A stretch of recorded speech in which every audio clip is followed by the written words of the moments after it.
में आज राजनीतिक घटनाक्रम के तहत नीतीश कुमार ने महागठबंधन सरकार से इस्तीफा दिया है और एनडीए के साथ सरकार बनाने वाले हैं, इसमें क्या कहें? मेरे भाई, अगर आप पिछले एक साल के मेरे वक्तव्यों को देखेंगे तो शायद एकमात्र व्यक्ति मैं रहा हूं जो कैमरे पर कहता रहा है कि नीतीश कुमार बस कभी भी पलट सकते हैं। आप मेरे कितने भी वक्तव्य उठाकर देख लीजिए, हर जगह हमने कहा है ये नीतीश कुमार की राजनीति का हिस्सा बन गया है। लेकिन आज जो घटना हुई है ये नीतीश कुमार को इस संदर्भ में नहीं। नीतीश कुमार पलटू राम है या पलटू राम नेताओं के सरदार हैं, ये तो बात पहले से जनता जानती है। आज की घटना ने अभी जो हुआ है इसने ये दिखाया कि पूरे बिहार में जितने राजनीतिक दल और नेता हैं सब पलटू मार। आज ये भी तय हुआ कि नरेंद्र मोदी, अमित शाह और भाजपा वाले भी उतने ही बड़े पलटू मार है जो अभी 2 महीना 4 महीना पहले कह रहे थे कि नीतीश कुमार के लिए बिहार में भाजपा का दरवाजा बंद है। ये पलटू मार पूरी राजनीतिक व्यवस्था है, इसलिए कि कल तक जो नीतीश कुमार को गाली दे रहे थे भाजपा के वर्कर, समर्थक, कार्यकर्ता, आज ही से इनको सुशासन का नया प्रतिमूर्ति बताने लगेंगे। ये पलटू मार व्यवस्था इसलिए है कि आज तक राजद जो उनको सुशासन और भविष्य का नेता बता रही थी, अभी आज शाम होते होते वो फिर नीतीश कुमार को गाली देंगे, उनको शराबबंदी में माफियागिरी दिखने लगेगी, भ्रष्टाचार उनको बिहार में दिखने लगेगा। अभी सुबह तक नहीं दिख रहा था। तो नीतीश कुमार पलटू मार है, ये तो पूरा दुनिया जानता है। अब ये बहस का, ये कोई डिस्कवरी का मुद्दा नहीं है। इस घटना ने ये दिखाया कि नीतीश कुमार ने अपने ही रंग में यहाँ के पूरी राजनीतिक व्यवस्था को रंग दिया है, जिसमें भाजपा और राजद दोनों ही उतने ही बड़े पलटूमार है जितने बड़े नीतीश कुमार है। आगे सर लोकसभा चुनाव है, विधानसभा चुनाव है, तो ये जो घटना हुई है इसका कितना असर पड़ेगा सर? देखिए, लोकसभा के चुनाव के नजरिए से मैंने पहले भी कहा है और कैमरे पर कहा है कि नीतीश बाबू अगर महागठबंधन में लड़ते तो उनको 5 सीट भी नहीं आने वाला था। ये तो लोगों को पता था। और जब हम लोग कह रहे थे तो उनका कोई दल का आदमी चिल्लाता था, अरे प्रशांत किशोर को क्या आता है। ये तो डर इतना है ना, लोगों को पता है। मैं कोई ऐसे बिहार का कोई नेता तो हूं नहीं कि कह दूंगा कौन जीतेगा। अगर मैं कह रहा हूं कि नहीं आएगा 5 तो नहीं आएगा 5। इसी डर से पहले तो भागे, उनको मालूम था भी खाता नहीं खुलने वाला है, तो भागे भाजपा में। अब इस नई व्यवस्था में जरूर एनडीए के नाम पर, मोदी के नाम पर, भाजपा के लहर में कुछ सीट उनको मिल जाएगा। लेकिन इसके साथ एक और आपको भविष्यवाणी कर देता हूं, इसका सबसे बड़ी कीमत इस गठबंधन का भाजपा और उनके दल वाले पे करेंगे विधानसभा के चुनाव में।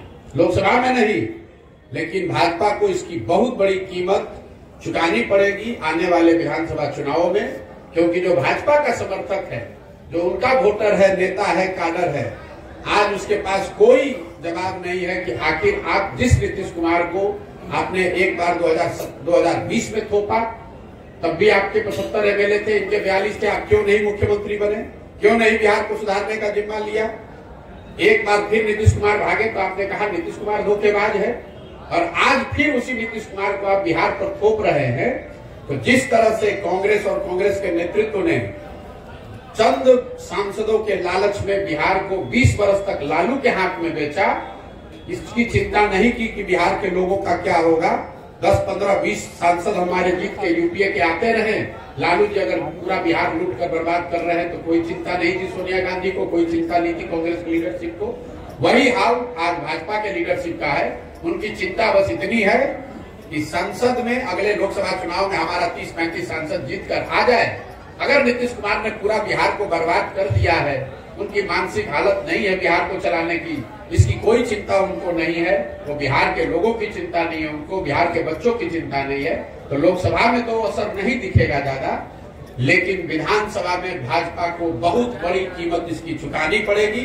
और आप इस वक्तव्य को नोट करके, रिकॉर्ड करके रखिए, अगर न हो तो मेरी गर्दन आप पकड़ लीजिएगा। कांग्रेस से आपका संबंध है सर? मेरे भाई ऐसा है कि मेरा संबंध किससे है कि बताने वाले पंडित इतने हैं बिहार में कि बेचारे 1.5 वर्ष से कोई बता रहा है कि मैं भाजपा से मेरा संबंध है, कोई बता रहा है कांग्रेस से है, कोई बता रहा है नीतीश और लालू से है। मेरा संबंध इस देश में ज्यादातर बड़े नेताओं और दलों से रहा है, लेकिन पिछले 2 वर्ष से जब से मैंने वो काम छोड़ दिया, मैंने एक ही संबंध बनाया और उसको निभाने की कोशिश कर रहा हूँ। वो है संबंध बिहार की जनता से।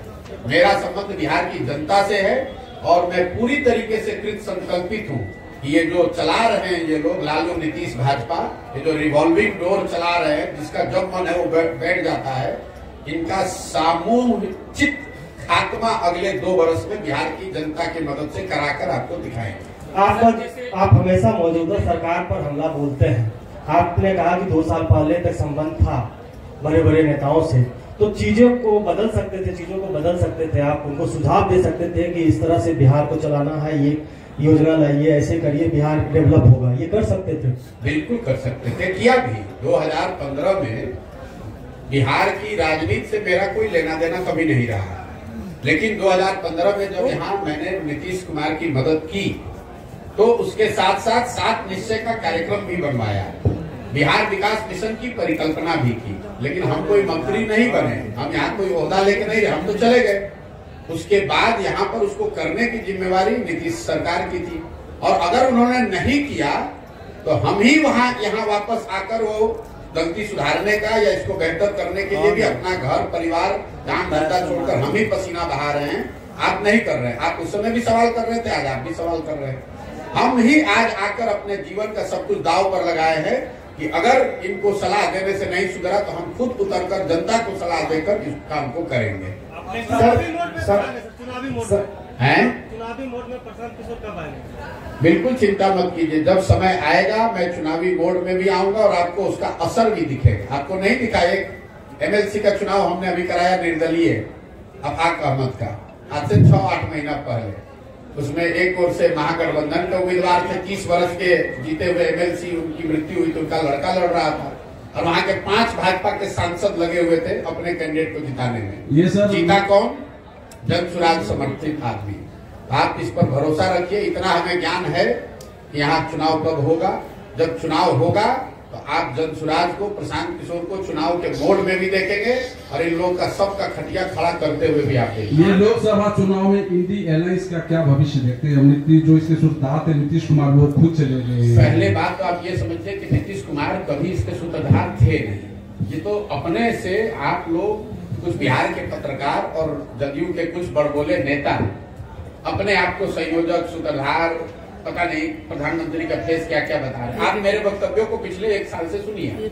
मैं बार बार कह रहा हूं कि पहली बात, इंडिया अलायंस जिस तरीके से बना है, जिस तरह के उसमें प्रयास हुए हैं, मैं ऐसा नहीं समझता हूं कि उससे उनको कोई बहुत सफलता मिलेगी। इसलिए नहीं मिलेगी न उनके पास कोई नैरेटिव है, न कोई पब्लिक से कॉन्टैक्ट है, न जमीन पर कोई काम हो रहा है, न कोई उनके लिए नया प्रयास हो रहा है, न आपस में उनकी सामंजस्यता है, न कोई चेहरा, न कार्यक्रम। तो कैसे आपको सफलता मिलेगी?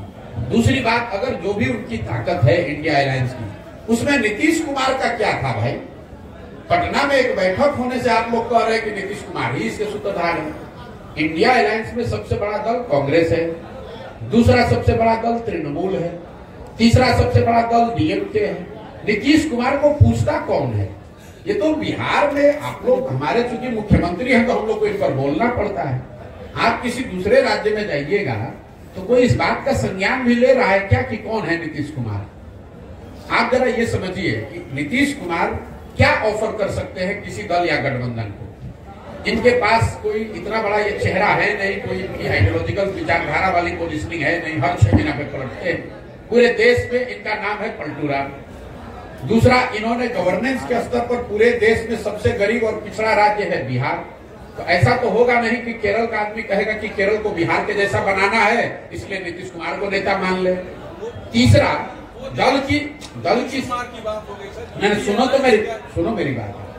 दल की आपकी ताकत है नहीं, कुल जमा पूंजी आपकी 42 विधायकों की है, ना आपके पास राजनीतिक काबिलियत है, ना आपका इमेज है, ना सुशासन गवर्नेंस है। किस आधार पर आपको कोई नेता मान लेगा? ये तो नीतीश कुमार ऐसे हवाई किला बनाते रहते हैं, और जब वो नहीं मिला तो तुरंत पिछले दरवाजे से भागा भाजपा की ओर।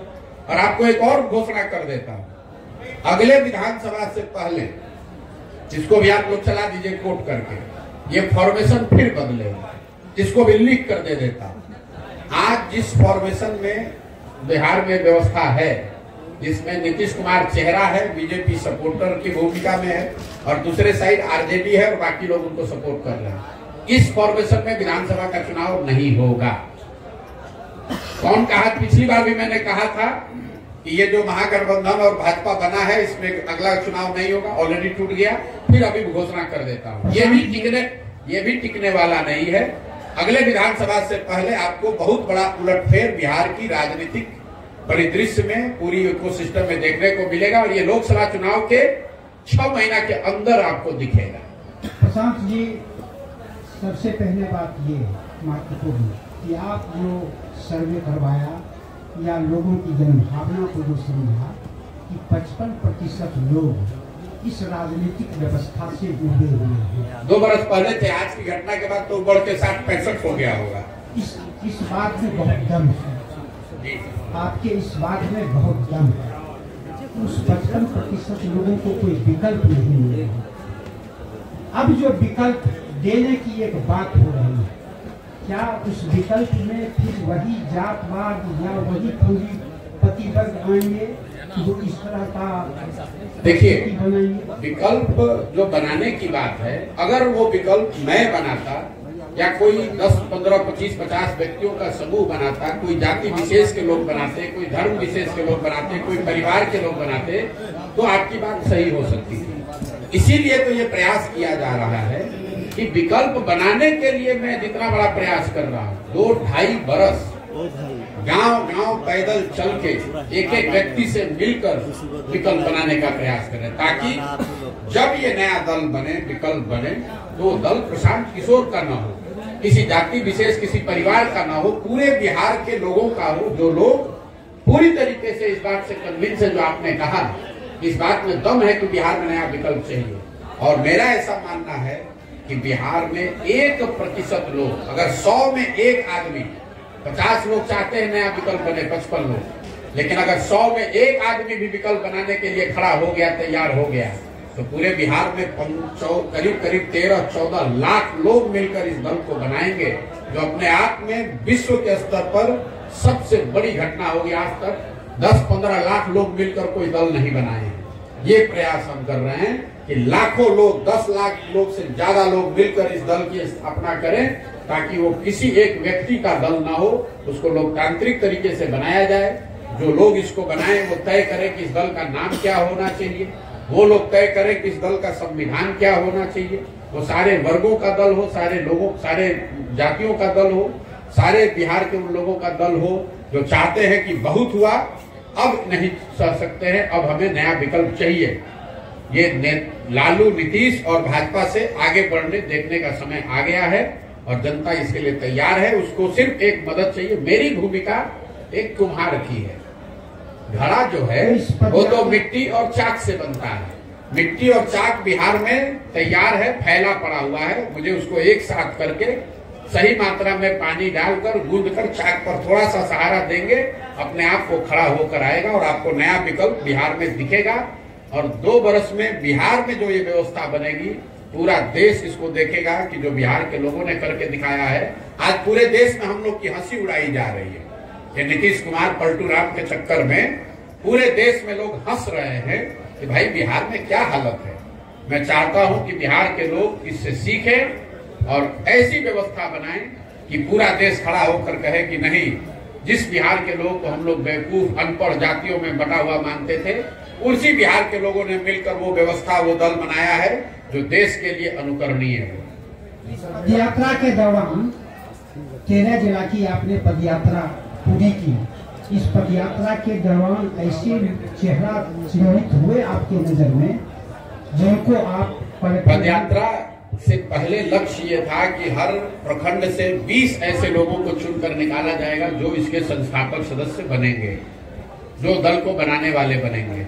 अभी तक पदयात्रा का अनुभव है, हर प्रखंड से करीब 2500, इसको नोट कर लीजिए, 2500 लोग जन स्वराज के संस्थापक सदस्य बन रहे हैं या बनने के लिए इच्छुक है या वो बनाया जा रहा है। जब मैं बेगूसराय से निकलूंगा तो यहाँ से करीब हर प्रखंड में 2 से 2,500 लोग जन सुराज के आपको मिलेंगे, जो किसी दूसरे दल के मुकाबले बड़ी ताकत है और इसीलिए इतना समय इसमें लग रहा है। और आप जो देख रहे हैं, इतनी बड़ी जो व्यवस्था है, इतने हजारों लोग जो इसमें पैदल चल रहे हैं, यही लोग हैं जिनमें से चुनकर वो निकाला जा रहा है। और यात्रा खत्म होने के 15 दिन के अंदर जिले में, अनुमंडल में, प्रखंड में और पंचायत में आपको पूरी जन स्वराज के संगठन के लोग, संगठन, ऑफिस, कार्यालय सब आपको 15 दिन में दिखने लगेगा। बिहार में लंबे समय से आरजेडी और जेडीयू का जो है शासनकाल चल रहा है, लेकिन आखिर बिहार बदलेगा कैसे? क्या उसका चेहरा कहीं प्रशांत किशोर जी तो नहीं? बिहार तब बदलेगा जब बिहार के बच्चों का चेहरा लोगों की प्राथमिकता बन जाए। मोदी के चेहरे पर वोट बंद हो जाए, लालू के चेहरे और मोदी के और नीतीश के और प्रशांत किशोर के चेहरे पर नहीं। जिस दिन लोग अपने बच्चों के चेहरे को देखकर वोट देने लगेंगे, उस दिन बिहार बदलेगा। जिस दिन लोगों को इस बात का एहसास होगा कि मोदी को वोट देने से बिहार में बेरोजगारी खत्म नहीं हुई, हमारे बच्चों का पलायन नहीं रुका, उस दिन बिहार बदलेगा। जिस दिन लोग जाति वालों को वोट देने से पहले उनसे ये सौदा करेंगे कि हमारे बच्चे को पढ़ाई रोजगार दोगे तब तुम्हें वोट दूंगा, तब बिहार सुधरेगा। प्रशांत किशोर को वोट देने से, जन सुराज को जिताने से बिहार नहीं बदलेगा। लोगों को अपने स्वभाव में, अपनी समझ में फर्क लाना पड़ेगा, तब बिहार बदलेगा। वरना अगर कल जन सुराज जीत जाए, प्रशांत किशोर बैठ जाए, तो भी हम काम नहीं करेंगे। क्योंकि बंधुआ मजदूरी जो है, राजनीतिक बंधुआ मजदूरी बिहार की सबसे बड़ी समस्या है। कोई जाति के आधार पर बंधुआ मजदूर है, कोई धर्म के आधार पर बंधुआ मजदूर है, कोई लालू के डर से भाजपा का बंधुआ मजदूरी कर रहा है, कोई भाजपा के डर से लालू का बंधुआ मजदूरी कर रहा है। तो जब बिहार में राजनीतिक बंधुआ मजदूरी से हम लोग अपने आप को आजाद कर लेंगे, बिहार में परिवर्तन होगा। और आप देखेंगे कि अगले 10 वर्ष में हम लोग के जीवन काल में वो समय भी आएगा जब बेरोजगारी और पलायन छोड़िए, 10 वर्ष में मैं आपको लिख कर दे रहा हूँ, हम लोग वो समय देखेंगे जब दूसरे राज्यों से लोग बिहार में नौकरी रोजगार करने आएंगे। ये विजन और ये सपना लेकर ये प्रयास कर रहे हैं। तो फिलहाल सर महागठबंधन सरकार ने भी रोजगार दिया है बाहर के लोगों को, किसको दिया है? ये पहले तो आप लोग कुछ थोड़ा भी अपना रिसर्च करके नहीं आते। आपने कहा कि महागठबंधन सरकार ने लोगों को रोजगार दिया है। कैसे दिया है? 2 लाख शिक्षकों की बहाली की आप बात कर रहे हैं। इतना बड़ा फ्रॉड है ये। इसमें आधे से ज्यादा लोग वो थे जो पहले से शिक्षक थे, वो नियोजित शिक्षक थे, अब उनको राज्यकर्मी बना दिया गया। तो ये नया रोजगार नहीं है। दूसरा, जो नए लोगों को मिला पढ़ाई का साधन, उसमें भी आधे से ज्यादा लोग बिहार के बाहर के लोग। नीतीश कुमार बेवकूफ आदमी खड़ा होकर खुद ही गिना रहा है कि 12-13 राज्यों के लोग आकर यहाँ शिक्षक बने हैं जरा, लेकिन उसकी हिम्मत नहीं है उस सरकार की वो संख्या जारी करके बता दे कि कितने बिहार के नए लड़कों को शिक्षकों की नौकरी मिली है। 50% से ज्यादा लोग का सर्विस कंडीशन बदला गया है, नया रोजगार नहीं मिला है। और जो 50% के आसपास नए लोगों को शिक्षकों के तौर पर नियुक्त किया गया है, उसमें से ज्यादातर लोग बिहार के बाहर के हैं। ये महागठबंधन, तेजस्वी, नीतीश, लालू, इनका सोच है कि हमारे बच्चे जाकर बाहर मजदूरी करें, ठेला लगाएं, सब्जी बेचें और दूसरे राज्य के लोग आकर बिहार में 50,000 रुपया के शिक्षक का काम करें। ये इनकी दूरदर्शिता दिखाता है। ये प्रधानमंत्री बनने के लालच में अपना देश में इमेज बना रहे थे नीतीश कुमार कि हम पूरे राज्य में यूपी के और गुजरात के लोगों को नौकरी देके बिहार में, तो सब लोग कहेगा कि नीतीश कुमार बहुत बड़ा नेता है। ये आदमी अपनी कुर्सी और अपनी महत्वाकांक्षा के लिए बिहार के किसी भी वर्ग का, किसी भी व्यक्ति का कुछ भी बेचने को तैयार है। ये बिहार की जनता देख रही है कि नीतीश कुमार, आज के नीतीश कुमार अपनी कुर्सी बचाने के लिए, अपनी महत्वाकांक्षा के लिए कुछ भी कुर्बानी देने को तैयार है। बिहार के लोगों की बलि चढ़ जाए, इस आदमी को कोई चिंता नहीं है। सर, अपने पश्चिमों में महात्मा गांधी जी को रखने का क्या मतलब है? अब इस देश में, इस धराधाम पर, इस धरती पर महात्मा गांधी से बड़ा सामाजिक, राजनीतिक चिंतक, विचारक, आइकॉन तो पूरे देश में कोई बना नहीं। तो अगर गांधी को लेकर नहीं चलेंगे तो किसको लेकर चले? आप बता दीजिए। गोडसे को लेकर चले? मेरे भाई, गांधी ही वो सोच है, गांधी ही वो विचारधारा है, गांधी ही वो आइकन है जो आज की इस परिस्थिति से हम लोग को बाहर निकाल सकते हैं। इसी सोच को साथ में लेकर समाज के सभी वर्गों को जोड़ा जा सकता है।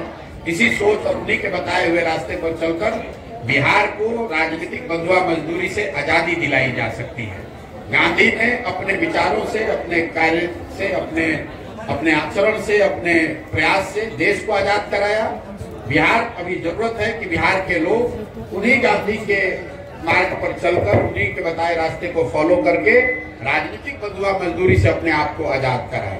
सर, आप कहते हैं कि युवाओं और पढ़े लिखे लोगों को राजनीति में आना चाहिए, लेकिन जन स्वराज में आपके अलावा तो कोई और चेहरा नहीं दिखता। क्योंकि आपको चेहरे देखने की आदत है। बिहार में आपको चेहरा खोज रहे हैं। जो यहाँ जितना बड़ा क्रिमिनल है, बदमाश है, ठग है, शराब का व्यापारी है, जो रोज दल बदलता है, वो आपको बड़ा चेहरा दिखता है। और जो हजारों जमीन से जुड़े हुए लोग जन स्वराज में जुड़ रहे हैं, उसको आप चेहरा नहीं मानते हैं। वो सब आदमी, हमने अभी बताया कि करीब 2500 लोग हर प्रखंड से जुड़ रहे हैं। तो आपके लिए वो सब लोग उड़ीसा के हैं, लेकिन वो लोग तो कहीं दिख नहीं रहे हैं। कहाँ नहीं दिख रहे हैं? आपका बस और बस आप ही दिख रहे हैं। भैया कहाँ नहीं दिख रहे? एक दिन भी चले पदयात्रा में? पदयात्रा में एक दिन भी चले हो? एक दिन भी आपने पदयात्रा को कवर किया? ये बाहर जो लड़के, सैकड़ों लड़के बैठे हुए हैं, ये इसलिए आपको नहीं दिख रहा है कि क्योंकि ये किसी विधायक के लड़के नहीं। आपकी सोच यही है।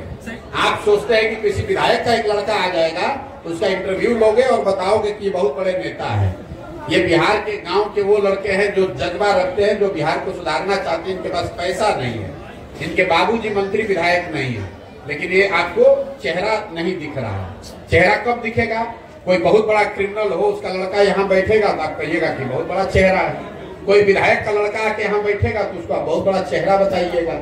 और ये सैकड़ों लड़के जो अपना जीवन खपाकर बिहार को सुधारने के लिए इसमें जुड़ रहे हैं, ये आपके लिए चेहरा नहीं है। सर आपने बात की सर शिक्षा में सुधार की, नेता 2014 में जैसे आपने लोकसभा में भाजपा के लिए काम किया जी, इसके बाद आप जो है जदयू में उपाध्यक्ष पद पर भी रहे। तो 2014 में जो लोकसभा का चुनाव हुआ था उसमें आपने भाजपा के लिए काम किया। जब आपका वहां मनोकामना पूर्ण नहीं हुई तो फिर आपने जदयू में काम किया।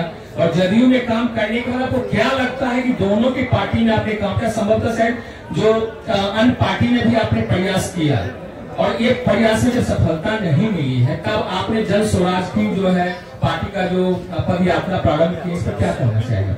मेरे भाई, आपका इतना ज्ञान है कि आपके ज्ञान ने हमको आह्लादित कर दिया। आपको दो ही याद है, हम 2014 में नहीं, 2012 में भाजपा का गुजरात में मदद किए, 2014 में उनके लिए काम किया, 2015 में नीतीश कुमार को यहाँ मदद किया। उसके बाद पंजाब में,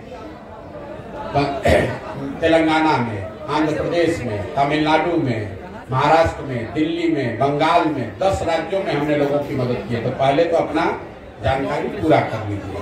और जो काम हमने किया है वो डंके की चोट पर किया है, चोरी नहीं किया, किसी का लूटा नहीं है।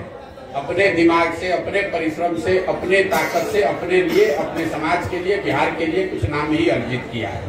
दूसरी बात, हम किसी मुख्य, हमारा जो काम है वही हमारी पहचान है। आज आप लोग ये 70 लोग आए हैं इंटरव्यू लेने, इसलिए नहीं कि हम पैदल चल रहे हैं, इसलिए कि आप 10 वर्ष का मेरा काम जानते हैं। अगर हमने वो काम नहीं किया होता तो जैसे अभी भाई साहब बता रहे थे कि कोई चेहरा नहीं दिख रहा है, आपको भी हम इसी बेगूसराय से गुजरते तो आप कहते ही कौन है।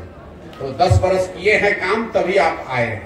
हम किसी मुख्यमंत्री प्रधानमंत्री के लड़के नहीं हैं कि पैदा हुए और कहे कि अब हम हैं तारनहार सबके, इसीलिए वो काम किया। आपने कहा कि हमारी मनोकामना पूर्ण नहीं हुई, हमारे मन की कामना आपको मालूम है, इसके लिए तो आपको धन्यवाद करना चाहता हूँ। लेकिन जहां तक देश जानता है, उस 10 वर्ष में इस देश में, उस विधा में हमसे बड़ा नाम तो किसी का नहीं था। चाहते जीवन भर वही काम करते, लेकिन जब वो ताकत, वो पहचान, वो शक्ति बनी, जब अनुभव पूरा हुआ तो उसको लेकर यहाँ आए हैं। और 2 वर्ष से सब कुछ छोड़कर अपने जीवन का खेत में रहते हैं, गांव में चलते हैं। 2 वर्ष से रात दिन एक किए हुए हैं, यहाँ की स्थिति को सुधारने का प्रयास किया जाए। आपने कहा उस दल को किया, उस दल को किया। अगर उस दल में वो सब कुछ सही होता ही तो फिर हमको नए प्रयास की जरूरत क्या है। लेकिन तो ही अगर आप कोई प्रयास करते हैं उसमें आपको सफलता नहीं मिली तो आपके पास दो विकल्प हैं, या तो आप थक हार के बैठ जाइए कि भाई हो नहीं सकता है, दूसरा ये है कि उससे और बेहतर प्रयास कीजिए। तो हमारी गिनती आप दूसरे वाले में रखिए।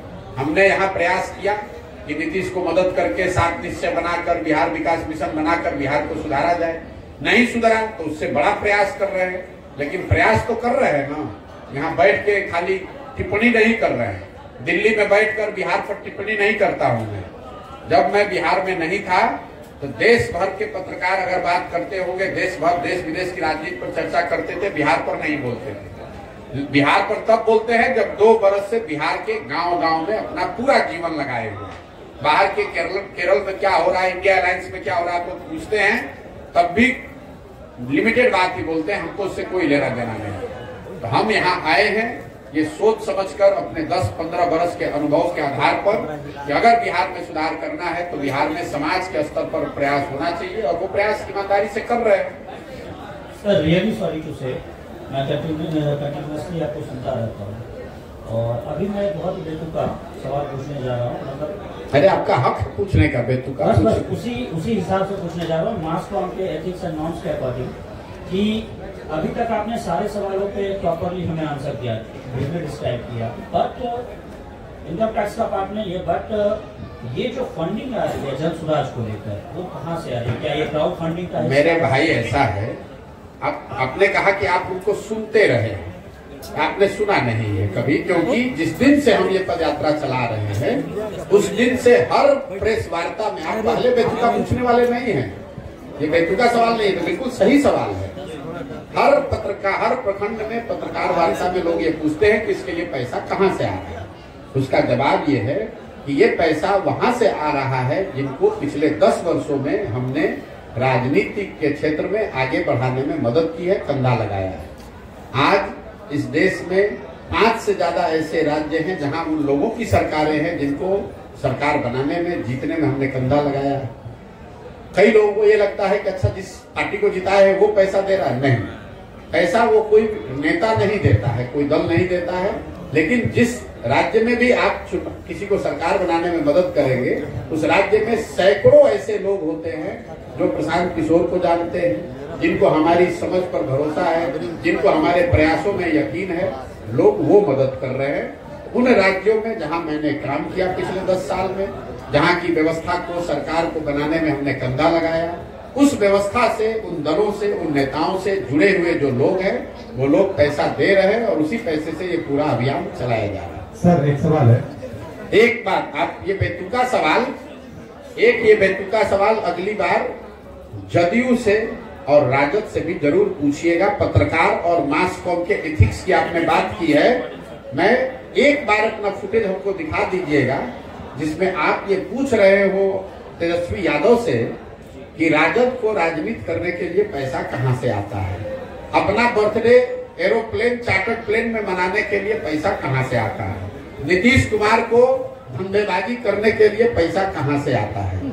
ये सवाल अगर आपने नीतीश कुमार से पूछा होता तो मुझे और खुशी होती, लेकिन आप हमसे सवाल पूछिए, आपका हक है, हमको जवाब देना भी चाहिए, लेकिन ये जवाब सबसे मांगा जाना चाहिए, सिर्फ जनसुराज से। दूसरा न दे तो भी मैं दूंगा, सुनिए, दूसरा कोई न जवाब दे फिर भी मैं जवाब दे रहा हूं, लेकिन पत्रकार होने के नाते आप गिरिराज सिंह से भी पूछिएगा, यहाँ पर डॉक्टर तनवीर से भी पूछिएगा और नीतीश कुमार, लालू यादव से भी पूछिए, तेजस्वी यादव से, कि आप लोग जो राजनीति करते हैं, प्रशांत किशोर तो कह रहे हैं कि दूसरे राज्य में जिसका मदद किए थे वो पैसा दे रहा है, और बिहार में तो कम से कम कोई खड़ा होकर भाई कलाल नहीं कह सकता है कि हमने 1 रुपया भी किसी से लिया है जीवन में। लेकिन राजद और जदयू को पैसा कौन दे रहा है, इस पर भी मैं सोचता हूं कि पत्रकारों को इतनी हिम्मत तो जरूर होनी चाहिए कि एक बार पूछ के तो दिखाइए। सर पत्रकार अपने जवाब तो आपको जीवन में नहीं मिलेगा, सुनिए ऐसा है, जवाब तो आपको जीवन में नहीं मिलेगा, लेकिन इतनी हिम्मत दिखाइए। लालू, नीतीश, तेजस्वी से तो आप पूछ भी नहीं पाइएगा क्योंकि वो आपको पूछने नहीं देंगे। कम से कम उनके जिला अध्यक्षों से पूछिए कि तुम्हारे पास पैसा कहां से आया। नहीं, आपका जवाब एक सकारात्मक पहलू है। यह सवाल जानबूझकर पूछा गया था, ये सकारात्मक पहलू है जन सुराज के पदयात्रा से संबंधित। बिल्कुल, मैंने ये भी कहा है, बिल्कुल आपका स्वागत है, मैंने ये भी कहा है कि जब जन स्वराज अभियान खत्म होगा तो इस पूरे अभियान पे जो खर्च हुआ इसका बाजाबता पूरा डिटेल जारी करेंगे कि एक एक रुपया कहां से आया और बैंक के माध्यम से कैसे खर्च हुआ। आपको क्या लगता है कि जिस देश में अभी आप एक छोटा सा मुखिया का चुनाव लड़ते हैं तो आपको प्रतिद्वंदी आपको चलने नहीं देता है। हम आज 16 महीना से इतना बड़ा अभियान चला रहे हैं, हम एक गलती करेंगे ये लोग हमको छोड़ देगा, हमको जिंदा गाड़ देगा। अभी तक उसको कोई उपाय ही नहीं है, उसको कोई उपाय नहीं, क्योंकि उसको मालूम है कि हम पर हाथ नहीं रख सकता। हम आज तक किसी पब्लिक ऑफिस में नहीं रहे हैं, किसी से धंधेबाजी नहीं करते हैं, पैसा नहीं लेते हैं, अपनी विद्वता से अपने अनुभव से लोगों की मदद की है और उनसे कह रहे हैं कि मदद करो। देश के सबसे गरीब और पिछड़े राज्य में लोगों की व्यवस्था, उनकी जिंदगी सुधारने के लिए प्रयास कर रहे हैं, मदद कीजिए और लोग मदद कर रहे हैं। सर एक सवाल है मेरा, आप सर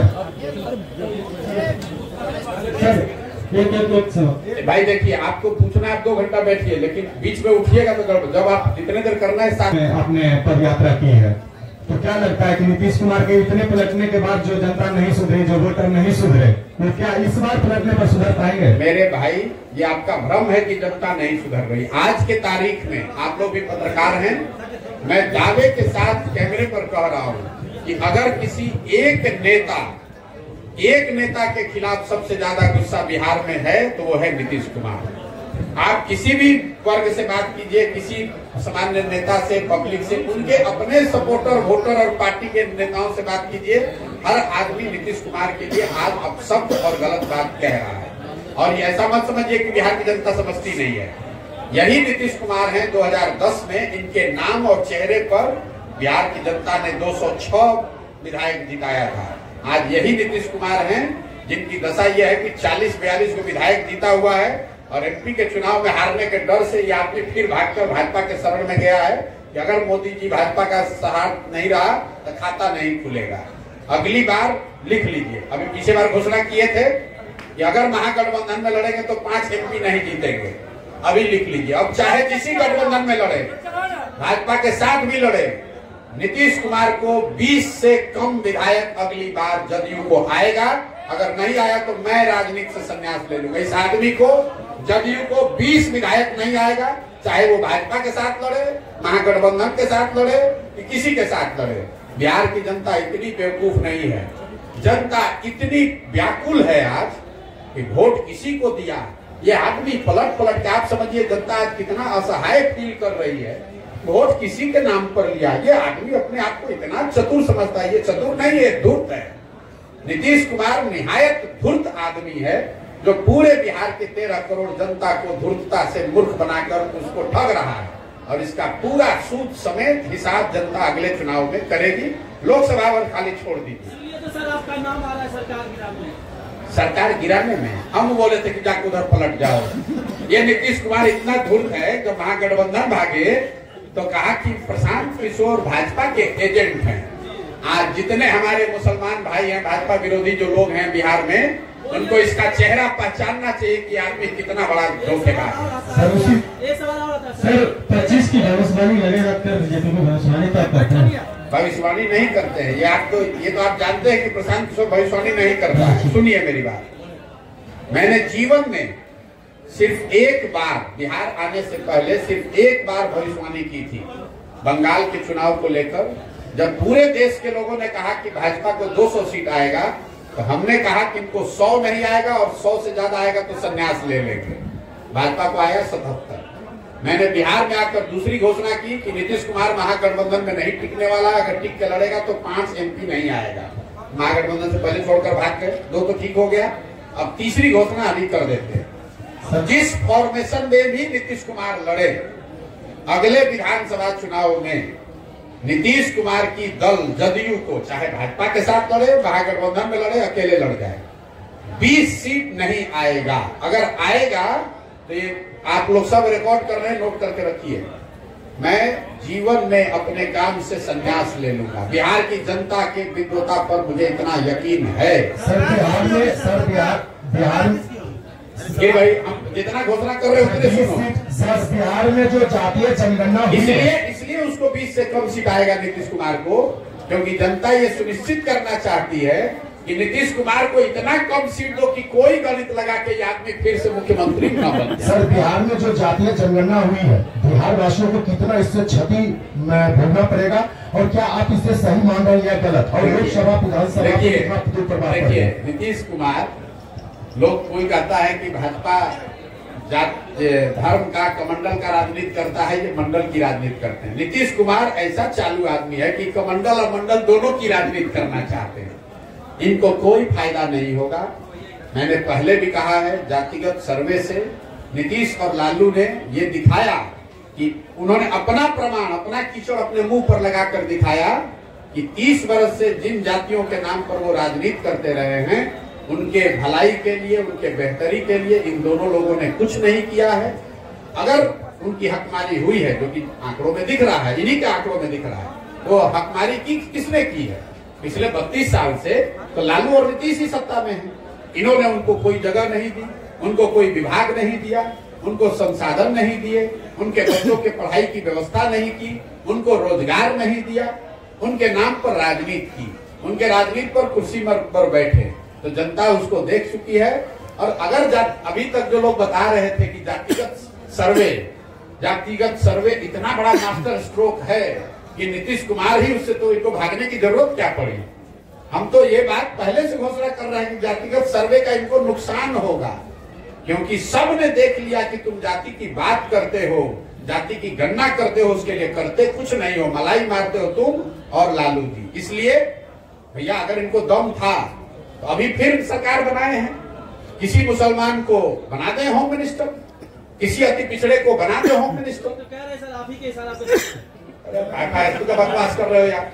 मैं ये कह रहा हूँ कि अभी सरकार भाजपा, अभी तो लालू जी के साथ बनाए तो उसमें तो हक नहीं दिया। अब अगर भाजपा के साथ बनाए हैं तो अति पिछड़ों को, दलितों को नीतीश कुमार अपने पार्टी के किसी अति पिछड़ा को होम मिनिस्टर बना दे। मैं चुनौती दे रहा हूँ, किसी अपने पार्टी के दलित महादलित साथी को फाइनेंस मिनिस्टर बना दें, शिक्षा मंत्री बना दें। हम देखते हैं, अगर चुनौती दे रहे हैं, अगर बना दे तो मान जाएंगे। बहुत बहुत धन्यवाद।